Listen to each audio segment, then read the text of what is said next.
friends, welcome to Jora's kitchen. இன்னைக்கு நான் உங்களுக்கு வந்து chicken patties, burger patties இருக்குல்ல அதுதான் செஞ்சு காமிக்க போறேன். ஃபர்ஸ்ட் என்கிட்ட வந்து ஒரு 400 கிராம் boneless chicken இருக்கு. இந்த மாதிரி இத வந்து குட்டி குட்டி பீசஸா கட் பண்ணி வச்சிருக்கோங்க.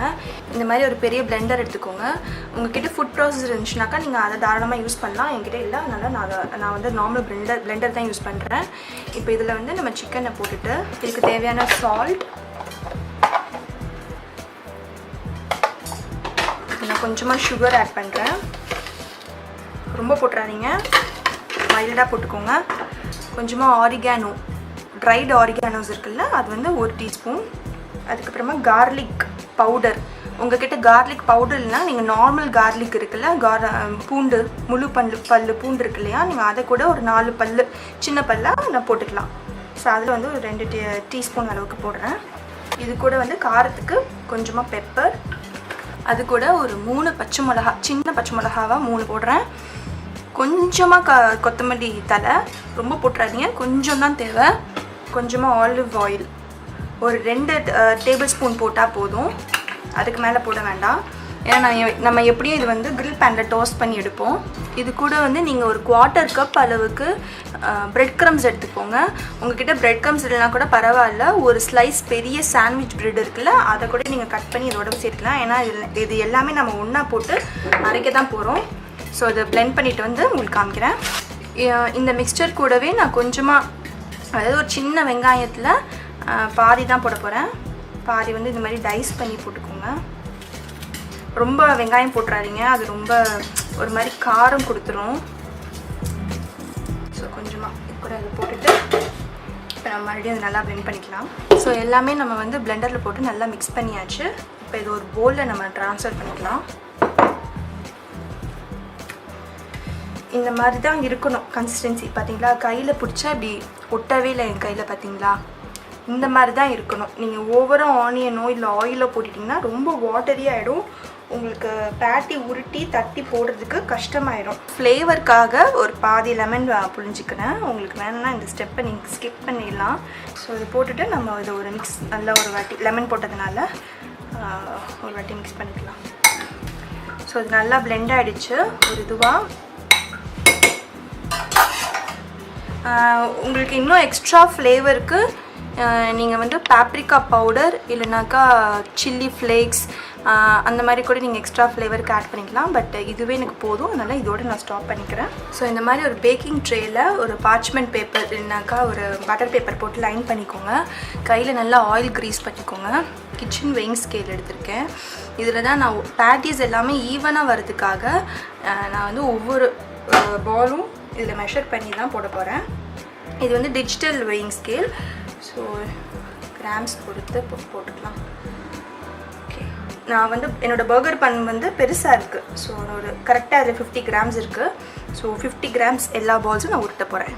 இந்த மாதிரி நல்லா உருண்டை பிடிச்சிக்கோங்க. நம்ம வடை எல்லாம் சுடுவோம்ல, ரொம்ப எக்ஸ்பீரியன்ஸ் ஆளுங்களாக இருந்தாக்கா மெது வடையில் நல்லா இப்படி உருட்டுவாங்க.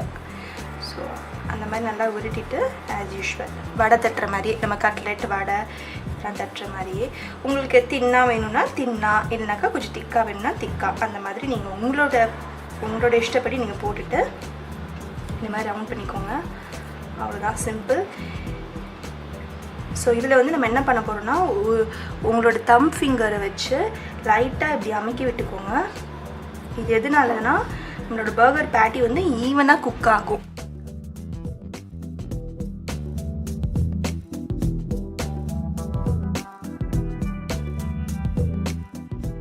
வீட்டிலையே பிள்ளைங்களுக்கு எந்த ப்ரிசர்வேட்டிவ்ஸும் இல்லாமல், வெளியிலலாம் நாங்கள்லாம் கேஎஃப்சி சாப்பிட்டு 3-4 இயர்ஸ் ஆச்சு, பர்கர் சாப்பிட்டு விட்டுட்டோம்.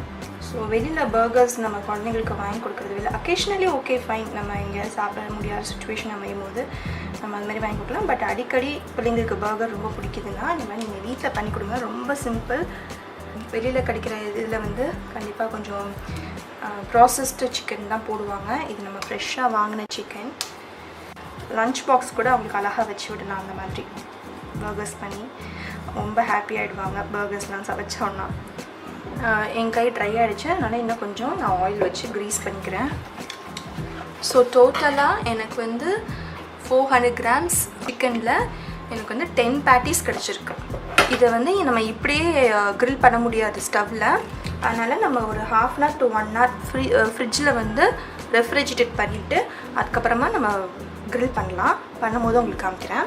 ஸோ பேட்டிஸ் வந்து ரெடி ஆகிடுச்சு. 1 hour ஃப்ரீஸிலேருந்து இப்போ நம்ம அதை க்ரில் பண்ணிக்கலாம். இந்த மாதிரி ஒரு க்ரில் பேனில் லைட்டாக ஆயில் விட்டுக்கோங்க. பார்த்தீங்கன்னா ஈஸியாக இப்படி எடுக்க வந்துடும். நீங்கள் இதே வந்து ஃப்ரீஸ் பண்ணாமல் பண்ணிங்கனாக்கா உங்களுக்கு எடுக்கிறதுக்கு கஷ்டமாக இருக்கும். ஸோ 1 by 1 இப்படி அழகாக ப்ளேஸ் பண்ணிவிட்டு அட்லீஸ்ட் ஒரு 3 minutes ஆகுது ஆகும் ஒன் சைடு வேகிறதுக்கு. ஏன்னா நம்ம வந்து பச்சையாக தான் கறி ராவாக தான் போட்டிருக்கோம்.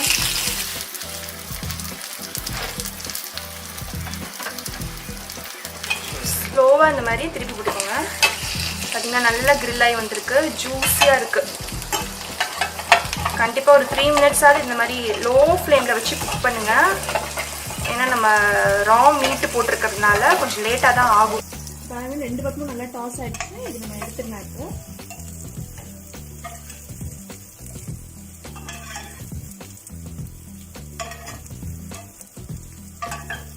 ஸ்மெல்லே ரொம்ப நல்லா இருக்கு.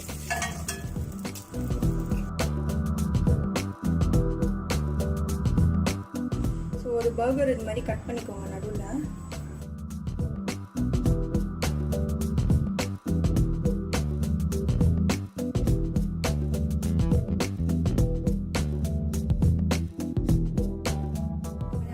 போட்டு லைட்டாக டாஸ் பண்ணிக்கோங்க. அதே க்ரில் பண்ணல டாஸ் பண்ணியாச்சு. ஒரு சைடு ஸோ நம்ம பர்கர் அசம்பிள் பண்ணிடலாம். ஹோம்மேட் மைனஸ், எக்லெஸ் மைனஸ் கொஞ்சமாக அதில் போட்டுட்டு உங்களுக்கு வேணும்னா டொமேட்டோ சாஸ் போடலாம் கீழே ஒரு லேயர். கொஞ்சமாக லெட்யூஸ். அசம்பிள் பண்ணுறது பெரிய விஷயம் இல்லை. மேலே ஒரு பேட்டி வச்சுட்டு அப்புறமா சீஸ் மேலேயும் கொஞ்சமாக மைனஸ் தடவிக்கோங்க. அப்பப்பா